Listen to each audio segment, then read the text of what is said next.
okay with that. So right now I've scheduled us for Bible study through the third Wednesday in March. Then we'll take a break. Then we'll take a break and then we'll come back. So I want to take the next 2 weeks to talk about setting and achieving godly goals. Setting and achieving godly goals. And I do know I'm preaching to the choir today, but I think it's important as we help and make Christ known and we try to pattern our lives and our ministry, it's important for us to set and achieve not just goals, but godly goals. Some of you I shared this with before, um, and I know some of you think, well, we should have had this done before the new year. So I could have made my New Year resolution. Well, we still got mercy today, new mercy today, and we still have some goals to achieve. Um, Most people, I'm on a page. Your page is different than mine. I have my teacher's notes, so you all have just the students. Where it says top of page, where it says setting and achieving goal? What page number is that in your book? It's 3. Okay, good, good. Um, Most people spend more time planning their summer vacation than they do planning their life. Instead of living by design, we live by default. And I'm convinced that one of the primary reasons most of us don't accomplish more for God's kingdom is because we do not have any God-ordained goals to pursue.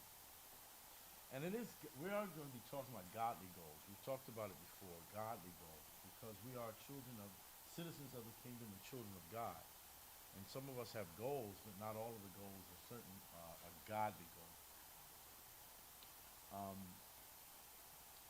the first bullet says this: life change can happen when you begin to set godly goals. Proverbs 29:18 says, where there is no revelation, the people cast off restraint. Or where there is no vision, people cast off restraint or perish. You start dying when you have nothing worth living for. How many of you agree with that statement? You start dying when you have nothing worth living for. When there's no hope, there's no expectation, there's no appetite for something bigger, greater, stronger, or further than you've already had. You literally do start dying. You start dying. So we have to have something to live for. You start living when you find something worth dying for. And I say, I'm preaching to the choir. Y'all know what that means. But as we are working with this new generation, it's important for us to give them something to live for, to help them see a future, help them understand that there's more than what you see in the periphery of your vision, more than what you've experienced. I tell all the kids in this church, go see the world. Go see the world. I tell every one of them, don't get stuck. If you go to Hudson Valley, stay to Hudson Valley, but go as far as you can go. See as much and experience whatever you can experience. Just go and see the world. God will take care of you. But you got to have something you want to live for. You got to have a bucket list, so to speak. A bucket list, so to speak. The second bullet says, setting and achieving goals is a matter of what? Time management. You got a blank on your page, right? It should be time management. You need a pen? Time management. Here you go, Renan. Renan has decided, guys. Renan has decided after almost a year.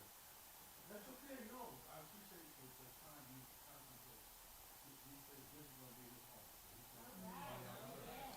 Renan. Um, Time management. We need to get the most. We need to get the most out of the days God has set for us. Psalm 139. All the days are ordained for me. Psalm 90 verse 12 says what? Teach us to number our days that we may gain a heart of wisdom. How many of you are time management people? You're pretty disciplined with managing your time. You are. I'm sorry. You're better. I'm OCD when it comes to it. I can be. I really am. I think things should start and end on time. I think especially when like church services or I teach a class on Thursday and Friday morning, um, and I can walk in that class. The class starts at 9:15. I can walk in that class at 9:13, and I won't start until 9:15 because that's not my time. That's their time, and I'm trying to teach them how to manage the time. You know, and then when it's time to finish, because they have another schedule, they got a break in the schedule. I finish on time. I try to teach them how to manage the time because time is very important. It is extremely important. Um, and we don't achieve goals if we waste time. We don't achieve goals. We don't achieve much if we waste time. Sometimes you got to just say, "The heck with it. I'm taking this time off."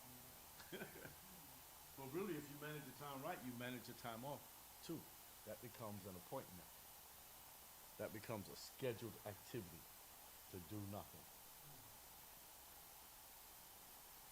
I literally ran from Christmas Eve to Sunday. It was one long run. I said, Monday, nothing. I'm going to see my grandson. I'm going to be with him all day. Nothing else. I almost took Tuesday off, but no, I really did. I was contemplating it, but I didn't need it. But I needed to set down that Monday.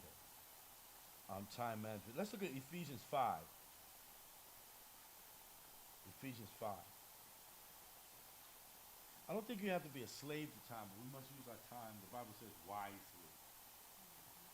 Wisely. Because you know you can't get it back. You cannot get it back. Once it's spent, it's gone. You say, well, I'm going to make up. Yeah, the time you use to make up is you can't do anything else. Ephesians chapter 5, verse 15.